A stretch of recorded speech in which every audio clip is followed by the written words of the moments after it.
Hello everyone, welcome to the exam time. आज हमारा business environment का लेक्चर नंबर 1 और आपके साथ स्टार्ट करने जा रहे हैं बिजनेस एनवायरनमेंट को। और हम बहुत ही अच्छे तरीके से डिटेल में और कुछ की पॉइंटर्स के साथ बिजनेस एनवायरनमेंट को बहुत ही इजीली कवर कर लेंगे, जिससे क्या होगा, आप अपने बीएचयू बीकॉम एंट्रेंस एग्जाम को अच्छे से क्लियर पाओगे। जैसा कि देखा गया है प्रीवियस ईयर में, अगर हम देखें तो पिछले साल बिजनेस एनवायरनमेंट से बहुत ही कम क्वेश्चंस पूछे गए थे। अब पता नहीं पिछले साल ऐसा क्या हुआ। पिछले साल बहुत सारे पेपर्स में चेंजेस भी कर दिए गए थे, लेकिन फिर भी हम इसे कवर करेंगे बहुत ही डीपली और बहुत ही स्मार्ट वे में, क्योंकि क्या पता आपके ईयर में इससे अच्छा खासा क्वेश्चंस पूछ लिया जाए। तो चलिए हम स्टार्ट करते हैं अपने आज के इस वीडियो को। तो देखो, आज हम देखने वाले हैं कंसेप्ट और एलिमेंट्स बिजनेस एनवायरनमेंट के। एक एक पॉइंट को बहुत ही मैं स्मार्टली कवर करूंगा, आपको बस ध्यान से शांत दिमाग से इसे सुनना है और इंपॉर्टेंट पॉइंट्स को आपको नोट करते जाना है। सबसे पहले हम कवर करेंगे मीनिंग को। देखो, ये आप सबको ही जानते होंगे कि बिजनेस एनवायरनमेंट का मीनिंग होता क्या है। ठीक है, अगर नहीं भी जानते कोई दिक्कत नहीं। सबसे पहले मैं आपसे बिजनेस का मीनिंग पूछना चाहूंगा। सारे स्टूडेंट को, मुझे लगता है जहां तक मालूम है, सारे स्टूडेंट को बिजनेस का मीनिंग मालूम ही होगा। नहीं भी मालूम है तो देखो क्या होता है। बिजनेस मेनली किससे रिलेटेड है? अर्निंग प्रॉफिट से। ये सबको ही आप जानते हो। बिजनेस कोई क्यों करता है? उसका मेन पर्पस रहता है प्रॉफिट कमाना, प्रॉफिट अर्न करना। तो बिजनेस एक एक्टिविटी है जहां पे हम गुड्स बेचते हैं और खरीदते हैं। और किस पर्पस के लिए करते हैं ये काम? प्रॉफिट कमाने के लिए। और इन्वायरमेंट की जहां पे हम बात करें, इन्वायरमेंट क्या है? इन्वायरमेंट का मतलब होता है सराउंडिंग्स। ये आप सबको ही जानते हो, हमारे आसपास के वातावरण, जिसे हम बोलते हैं सराउंडिंग्स। तो बिजनेस और इन्वायरमेंट, ये दोनों को जब कंपाइल हम करते हैं तो क्या बनता है? Business environment. तो बिजनेस के आसपास की जो सराउंडिंग्स है उसी के बारे में हम स्टडी करते हैं बिजनेस इन्वायरमेंट के चैप्टर के अंदर। ये बेसिकली क्लास आपके क्लास 12th में एक छोटू सा चैप्टर है, लेकिन जब आप बीकॉम में जाओगे ना तो आपको ये बहुत ही ब्रॉड लेवल पे देखने को मिलेगा, खासकर बीएचयू के फर्स्ट ईयर में। तो इसे हम बहुत ही अच्छे से कवर करेंगे। तो हम समझते हैं अब इसे। तो देखो, business environment is the combination of words business and environment. Business includes all activities connected with production, trade, banking, insurance, finance, energy, advertising, packaging and numerous other related activities. ये तो आप सबको ही जानते हो कि बिजनेस वैसी एक्टिविटी से concerned है जैसे कि प्रोडक्शन हो गए, ट्रेड हो गए, बैंकिंग हो गए, इंश्योरेंस हो गए, फाइनेंस हो गए, ये सारी चीज।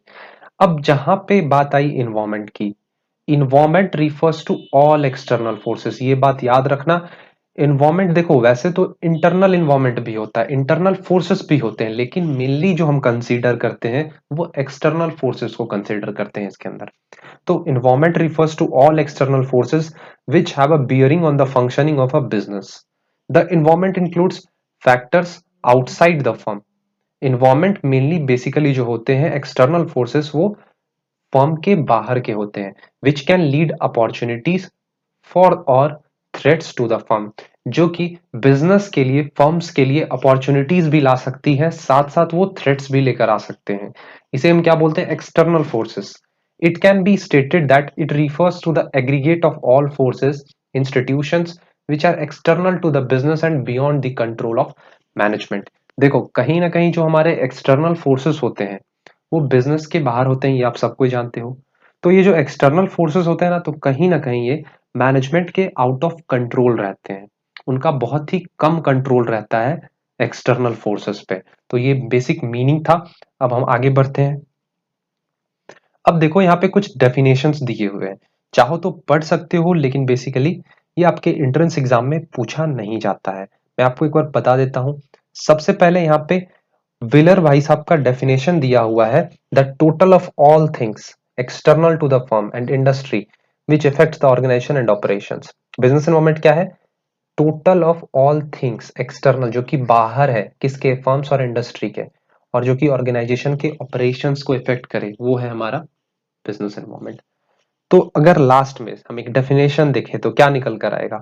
Business environment encompasses all those factors, internal भी होगा and external, that affects a company's operations and includes strength, weakness, internal power relations, orientations of the organization, nature of the economy and economic conditions. और भी factors हैं।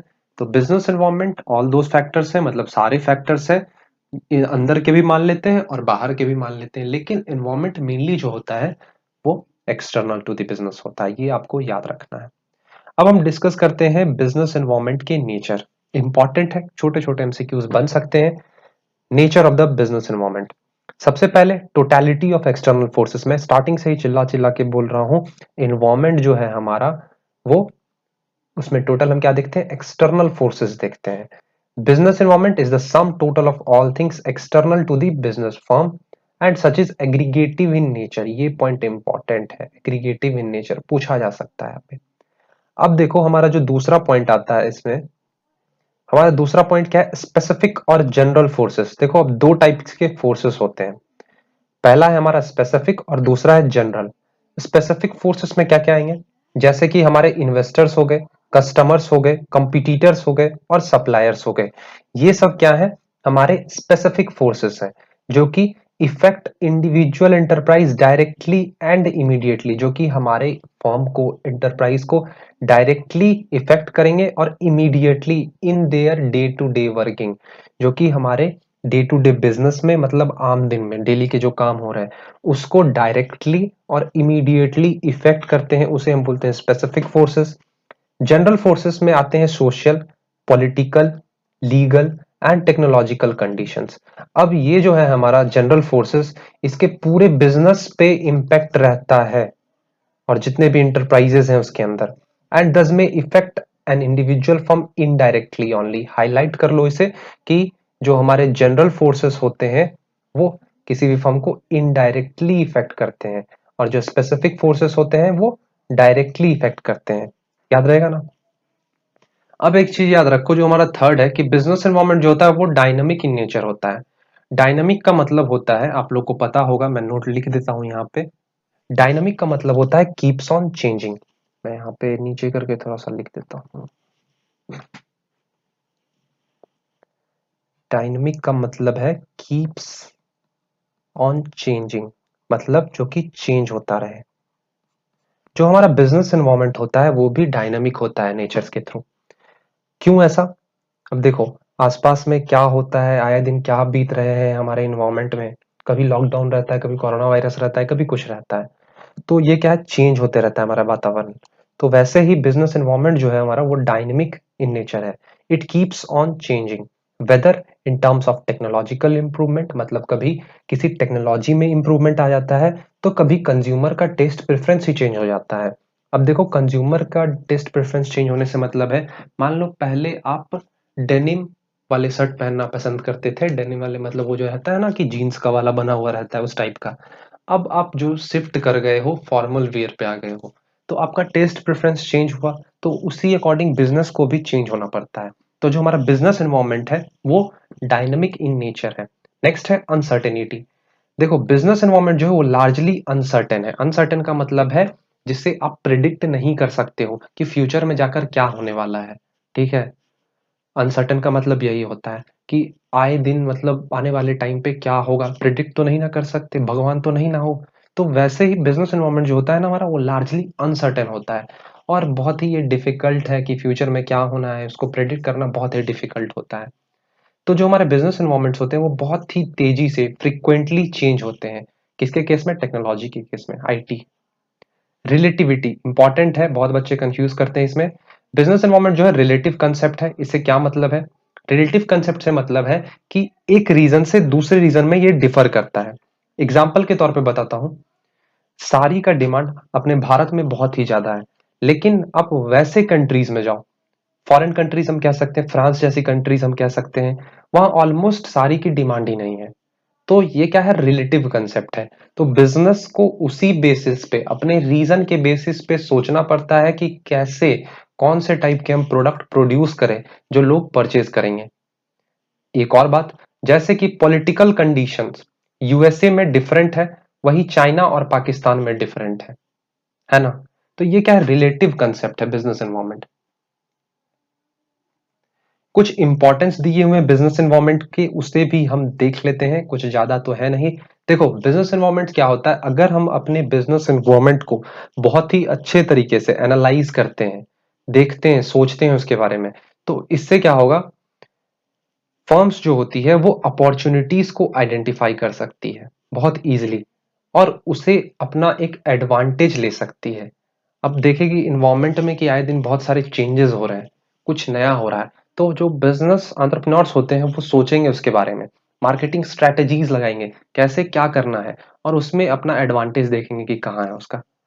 दूसरा है helps in identifying threats. अगर आप business को scan करोगे regular basis पे, फ्यूचर के बारे में देखोगे कि क्या होने वाला है, कैसा हो सकता है दिन, तो इससे क्या होगा कि फ्यूचर में अगर कोई थ्रेट आता है तो उसको आप पहले ही आइडेंटिफाई कर लोगे। साथ ही साथ आप अपने यूजफुल रिसोर्सेस को भी आइडेंटिफाई कर सकते हो, जो कि आपके लिए बहुत ही हेल्पफुल होगा। और भी कुछ है, जैसे कि वो भी दिखा देता हूं। Assist in planning and policy formulation. अब देखो आप अपने बिजनेस को रेगुलर बेसिस पे स्कैन कर रहे हो, अपने इन्वायरमेंट को स्कैन कर रहे हो, आसपास के सराउंडिंग्स को स्कैन कर रहे हो। इससे क्या होगा, आप उसके बेसिस पे प्लान्स बना पाओगे, स्ट्रैटेजीज बना पाओगे। ठीक है, ये सब तब आपको आपके बिजनेस में हेल्प करेगी। कंपटीशन एबिलिटी आपके और सामने वाले फर्म के बीच में आएगा बिजनेस एनवायरनमेंट के थ्रू, और पब्लिक के नजर में तो इमेज बनेगा ही कि आप बहुत ही अच्छे फर्म हो, परफॉर्मेंस आपका कैसा है। ठीक है, तो ये कुछ इंपॉर्टेंस थे जो कि आपको जानने बहुत ही जरूरी थे। अब हम नेक्स्ट टॉपिक की तरफ मूव करते हैं। देख लो यही है चार्ट। सबसे पहला इंपॉर्टेंस है हमारा identification of opportunities to get first mover advantage. Threads identify कर सकते हो, यूजफुल रिसोर्स टैप कर सकते हो, coping up with rapid changes. Rapid changes यहाँ मिस आउट है। रैपिड चेंजेस का मतलब है कि आने दिन में जो भी चेंजेस आएंगे उसके साथ आप कॉप अप कर सकते हो। कॉप अप का मतलब तालमेल बिठा के चल सकते हो। ठीक। Assistance in planning and policy formulations. Planning और पॉलिसी आप बहुत ही इजीली फॉर्म कर सकते हो। अब आता है टाइप्स ऑफ बिजनेस एनवायरनमेंट। इसका ये चार्ट बहुत ही इंपॉर्टेंट है, ध्यान में रखना। देखो बिजनेस एनवायरनमेंट जो है वो बेसिकली उसके अंदर दो टाइप्स के एनवायरनमेंट आते हैं। पहला है हमारा इंटरनल, दूसरा है एक्सटर्नल। अब एक्सटर्नल को क्लासिफाई किया गया है, फर्स्ट हमारा मैक्रो, दूसरा है माइक्रो। सॉरी, ये है माइक्रो और ये है मैक्रो। इंटरनल इन्वायरमेंट्स के अंदर क्या क्या आते हैं उसको हम एक बार सबसे पहले आपके सामने लेकर आते हैं। जैसे कि देखो यहाँ पे सबसे फर्स्ट क्या होगा, corporate culture, value system, vision mission, power structure, human and other resources, physical resources और टेक्नोलॉजी। कुछ नहीं समझ आया होगा, आप इसको चेंज भी कर सकते हो, आपने जो क्लास ट्वेल्थ में पढ़ा है उसको भी डाल सकते हो। क्या आएंगे, आप खुद अपना थोड़ा सा दिमाग लगाओ। इंटरनल एनवायरनमेंट, ये मैंने थोड़ा सा टिपिकल लैंग्वेज यहाँ पे डाला है जानबूझकर कि आप अपने थिंकिंग स्किल्स को बढ़ा सको। देखो किसी भी बिजनेस के अंदर कौन होते हैं, सबसे पहला हमारा क्या होता है, बोर्ड्स ऑफ डायरेक्टर्स होते हैं। बोर्ड्स ऑफ डायरेक्टर्स हो गए, इंप्लॉइज हो गए, चेयरमैन्स हो गए, मशीन्स हो गए। आप इनको भी अपने इंटरनल एनवायरनमेंट के अंदर रख सकते हो। बस इसी सबको ये टिपिकल लैंग्वेज में लिख दिया गया है। पावर स्ट्रक्चर क्या है भाई, इलेक्ट्रिसिटी है। ह्यूमन रिसोर्स क्या है, आपके एम्प्लॉइज है। फिजिकल रिसोर्सेस मशीन्स हो गए, इक्विपमेंट्स हो गए, टेक्नोलॉजी कह सकते हो, रिसर्च डेवलपमेंट, आईटी वाले हो गए। ये सब कुछ है, तो इस दिया जा सकता है आपको कंफ्यूज करने के लिए। माइक्रो की बात करें जो कि टोटली एक्सटर्नल है किसी भी बिजनेस के लिए, इसके अंदर सप्लायर्स आएंगे, आपके कस्टमर्स आएंगे, कंपिटिटर्स आएंगे, मार्केट इंटरमीडियरीज आएंगी और आपकी प्यारी जनता आएगी। मैक्रो, अगर मैक्रो में देखें तो इसके अंदर economic, social, political, legal, international और टेक्नोलॉजिकल, ये सब आपको देखने के लिए मिलते हैं। इन सबको हम बहुत ही डिटेल में आपके साथ अब डिस्कस करेंगे, तो अच्छे से थोड़े से फ्रेश हो जाओ। अप्रॉक्स 10 मिनट से ऊपर का वीडियो हो चुका है, अब हम डिस्कस करना स्टार्ट करेंगे। देखो इंटरनल इन्वायरमेंट की जहां हम बात करें तो डायरेक्ट आपके माइंड पे फोकस करना चाहिए, किसी भी कंपनी, किसी भी फर्म के अंदर का इन्वायरमेंट। ठीक है, it refers to the factors internal to the firm, मतलब जो कि बिजनेस फर्म के अंदर एग्जिस्ट करते हो। जनरली इन्हें हम कंट्रोल कर सकते हैं। कंट्रोल कैसे कर सकते हैं, इंप्लॉइज को कंट्रोल करना बहुत ही इजी है। कुछ भी अगर प्रॉब्लम्स होती है, घर के अंदर कोई भी प्रॉब्लम होता है आप मैनेज कर लेते हो, बाहर में कोई प्रॉब्लम होता है तो कहीं ना कहीं आपको बहुत दिक्कत फेस करनी पड़ती है। तो इंटरनल एनवायरनमेंट यही सोच के चलो कि आपके घर का अंदर का वातावरण, बाहर का एक्सटर्नल हो गया, ये जनरली कंट्रोलेबल होते हैं। ठीक है, इसके अंदर corporate culture and value systems हो गए। क्या है ये सब, इसे भी पढ़ के मैं आपको समझा देता हूँ। Person holding top position in certain modern corporate enterprise have some values which influence their policies, norms, ethics, working languages, values, symbol practices, and overall internal environment। ये जनरली यहाँ पे जो बात किया जा रहा है वो बोर्ड्स ऑफ डायरेक्टर्स के बारे में बात किया जा रहा है। वो कहीं ना कहीं टॉप पोजीशंस पे होते हैं और उनका कोई वैल्यू और इन्फ्लुएंस होता है अपने ऑर्गेनाइजेशन में, जो कि इन्वायरमेंट को बहुत ही कम मतलब कह सकते हो इफेक्ट करता है। Vision, mission, objective. देखो आपने क्या सोच के रखा है कि आप आने वाले टाइम में क्या करोगे, क्या आपका गोल होना है, ये सब किसके अंदर आएगा, इंटरनल इन्वायरमेंट के अंदर आएगा।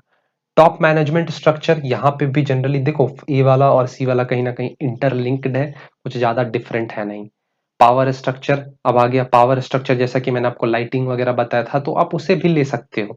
लेकिन कहीं ना कहीं अगर बिजनेस के टिपिकल लैंग्वेज में देखें तो ये बोर्ड ऑफ डायरेक्टर और सीनियर एग्जीक्यूटिव ऑफिसर्स के बीच के रिलेशन को दर्शाता है। ह्यूमन अदर रिसोर्सेज जो है, ह्यूमन अदर रिसोर्सेज, एम्प्लॉयज आपके हो गए, उन सब पे भी आपका ऑर्गेनाइजेशन डिपेंड करता है। ये इंपॉर्टेंट नहीं है, आप चाहो तो स्किप भी कर सकते हो।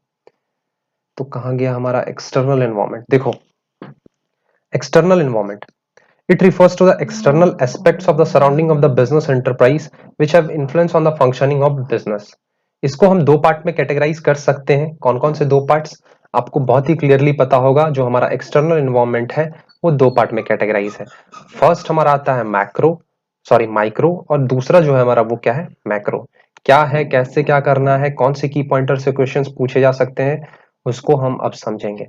सबसे पहले नोट कर लो, कहीं पे हाइलाइटर लगा लो, नोट्स है आपके पास तो होगा ही आप लोगों के पास मेरा नोट्स।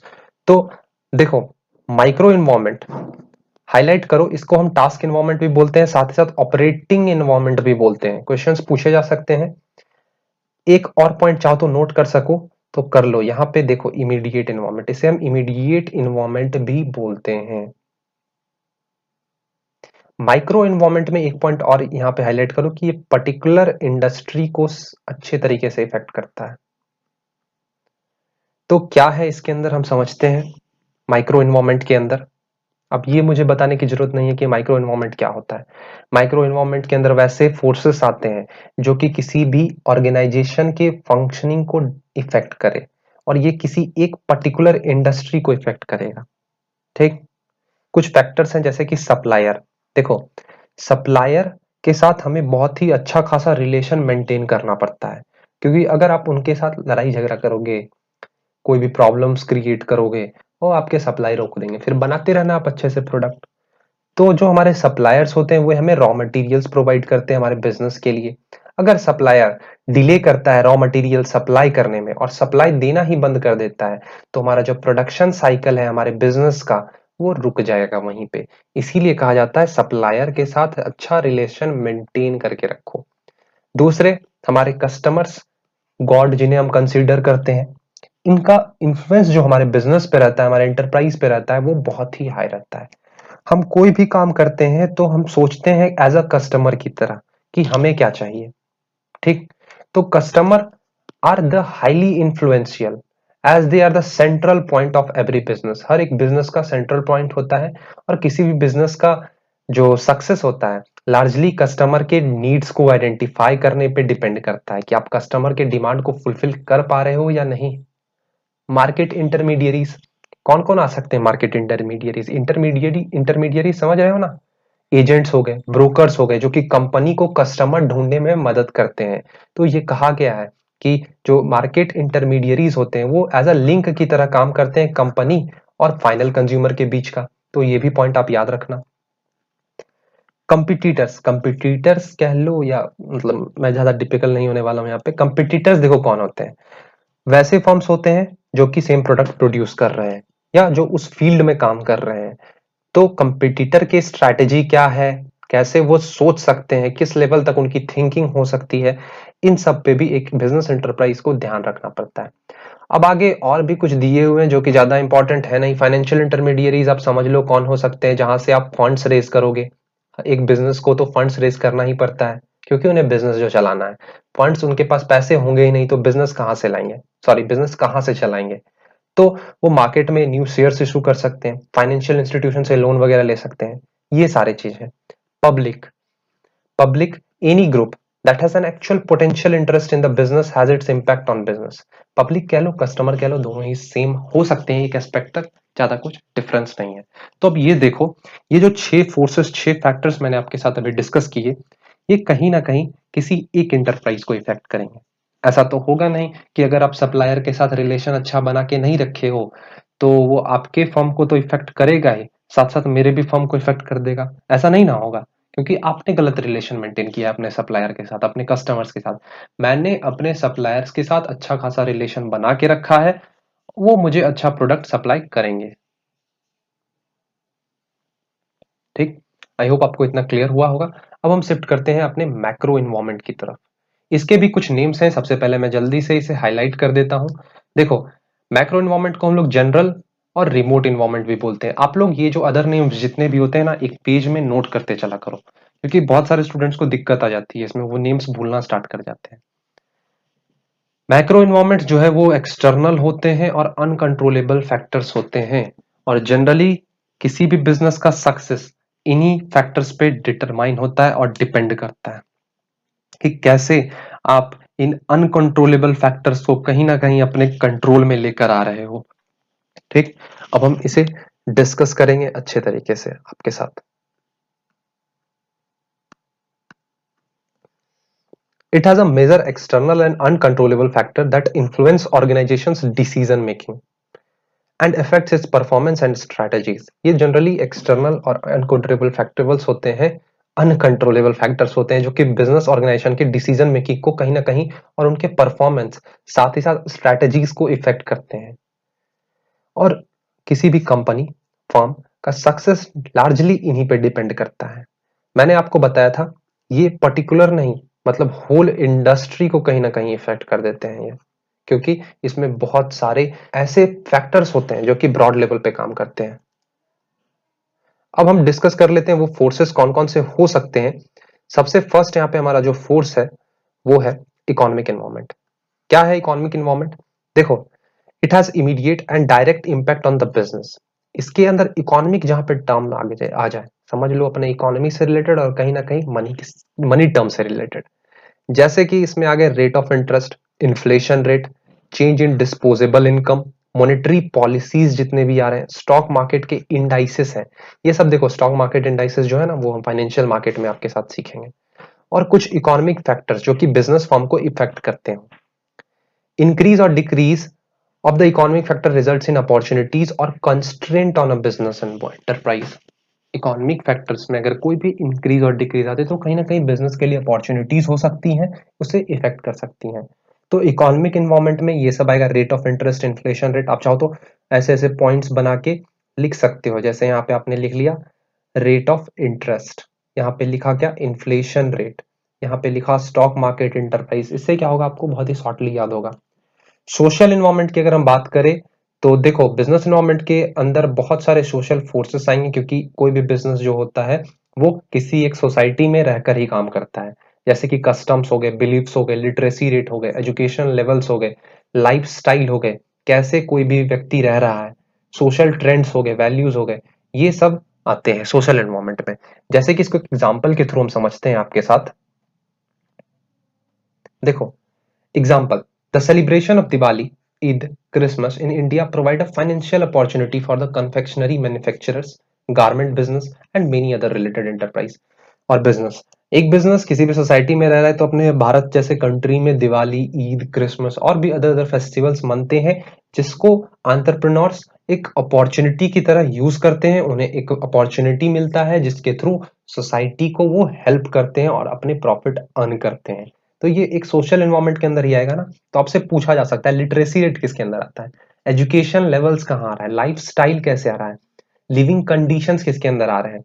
तो ये सब सोशल एनवायरनमेंट के अंदर आते हैं। टेक्नोलॉजिकल एनवायरनमेंट की अगर मैं बात करूं आपके साथ, तो इसमें आपको ऐसे टर्म्स को याद रखने हैं, टेक्नोलॉजी से रिलेटेड टर्म्स आपको याद रखने हैं। साइंटिफिक इंप्रूवमेंट मैंने हाईलाइट किया है, उसको याद रखना है। इनोवेशंस हो गए। एक पॉइंट आपसे पूछा जा सकता है, जैसे कि shifting from labour intensive labour intensive to capital intensive. अब लेबर इंटेंसिव, कैपिटल इंटेंसिव क्या है आपको ये बहुत अच्छे तरीके से मालूम होगा। लेबर में हम लेबर्स की यूज करते हैं, कैपिटल में हम मशीन्स वगैरह का यूज बहुत ही ज्यादा करते हैं। तो यहाँ पे ये याद रखना कि टेक्नोलॉजिकल एनवायरनमेंट के अंदर हमारे एनवायरनमेंट्स में, हमारे सराउंडिंग्स में, नेशन में जो भी टेक्नोलॉजी रिलेटेड चेंजेस आ रही हैं वो सारे टेक्नोलॉजिकल एनवायरनमेंट के अंदर आएंगे। और एक एंटरप्रेन्योर को, एक बिजनेसमैन को इसको बहुत ही क्लोजली, बहुत ही ध्यान से मॉनिटर करना पड़ता है, क्योंकि अगर कोई भी नई चेंजेस आए तो या तो उसके लिए वो अपॉर्चुनिटी की तरह काम करेगा या तो उसके लिए वो थ्रेट बन जाएगा। अब आ जाते हैं हम पॉलिटिकल एनवायरनमेंट पे। पॉलिटिकल एनवायरनमेंट में देखो बेसिकली क्या क्या आते हैं, जैसे कि पॉलिटिकल कंडीशंस हो गए, जैसे कि जनरल स्टेबिलिटी, कंट्री में पीस बनाए रखना, attitude of the elected government representative, ठीक है, और वो कैसे अपने भारत में, अपने कंट्री में पॉलिटिकल स्टेबिलिटी बनाए रखे हैं, ये सब चीज पॉलिटिकल एनवायरनमेंट के अंदर आएगा। लीगल एनवायरनमेंट की अगर हम बात करें तो इसके अंदर various law and legislation passed by the government, administrative orders, court judgement, decision of various commissions, agencies at every level, centre वगैरह, स्टेट हो गया, ये सब जानते हो ना। तो बिजनेसमैन को इन्हीं वेरियस लेजिस्लेशन के अकॉर्डिंग अपने नॉलेज को ध्यान में रखना होता है। जैसे कि लीगल एनवायरनमेंट का एग्जांपल दूं तो advertisement of alcoholic beverage is prohibited. देखते हो ना कि स्टैट्यूटरी वार्निंग रहता है, जो गुटखा होता है, फिर स्मोकर्स जो होते हैं, स्मोकिंग सिगरेट वगैरह जो होता है उस पर लिखा हुआ रहता है कि जानलेवा है ये। तो ये क्या है, एक स्टैट्यूटरी वार्निंग है जो कि लीगल एनवायरनमेंट के अंदर आता है। तो जो भी जजमेंट्स आ रहे हैं कोर्ट्स में, चलो ये हो गया कि गवर्नमेंट ने बहुत ही हाईली टैक्स इंपोज कर दिया है बिवरेज वगैरह पे, अल्कोहलिक बिवरेज पे, तो ये सब इसी के अंदर आते हैं। और भी इन्वायरमेंट दिए हुए हैं जो कि खास कोई इंपॉर्टेंट तो है नहीं, लेकिन मैं फिर भी आपको समझा देता हूं एक बार। जैसे कि नेचुरल एनवायरनमेंट, जिसको हम बोलते हैं ज्योग्राफिकल और इकोलॉजिकल एनवायरनमेंट, इसको बिजनेस अपने नेचुरल एनवायरनमेंट को फुल्ली कंट्रोल नहीं कर सकता है। क्यों? इसके अंदर क्या आएगा जानते हो? सुनामी आता है ना, बाढ़ आता है हर साल, ये सब नेचुरल एनवायरनमेंट है। आप कंट्रोल कर सकते हो तो कर लो, लेकिन पॉसिबल तो है नहीं। फाइनेंशियल एनवायरनमेंट में बहुत सारे इन्वेस्टमेंट डिसीजंस आते हैं, जैसे कि आप फॉरेन मार्केट में, फॉरेक्स मार्केट में, स्टॉक मार्केट में जो इन्वेस्टमेंट करते हो, वो सब फाइनेंशियल एनवायरनमेंट से रिलेटेड है। तो आपको ये पॉइंट याद रखना है। अब आता है हमारा बहुत ही इंपॉर्टेंट ग्लोबल और इंटरनेशनल एनवायरनमेंट, जिसको हम आगे आपके साथ डिटेल में डिस्कस करेंगे, ठीक। तो इसमें क्या आपको याद रखना है, इसके अंदर हमारे बहुत सारे रूल्स और रेगुलेशंस आते हैं, किसके? डब्ल्यूटीओ के, आईएमएफ के, वर्ल्ड बैंक के, सार्क के, G20 के और अदर इंटरनेशनल बॉडीज। मेनली हम यही कह सकते हैं जो हमारा ग्लोबल और इंटरनेशनल एनवायरनमेंट है वो किससे रिलेटेड है, तो वो इंटरनेशनल बॉडीज से रिलेटेड है। तो आई होप आपको अच्छा लगा होगा आज का फर्स्ट लेक्चर बिजनेस एनवायरनमेंट को। कैसा लगा लेक्चर बताना मत भूलना। कोई डाउट हो तो कमेंट सेक्शन में जरूर बताना, और कोई सजेशन हो तो वो भी देना। तो मिलेंगे नेक्स्ट लेक्चर में, तब तक के लिए थैंक यू और bye. No fear, I'm standing right here, eyes peer with my mind clear, never look rear, only up, never down, looking around till I'm found, hear the sound, listen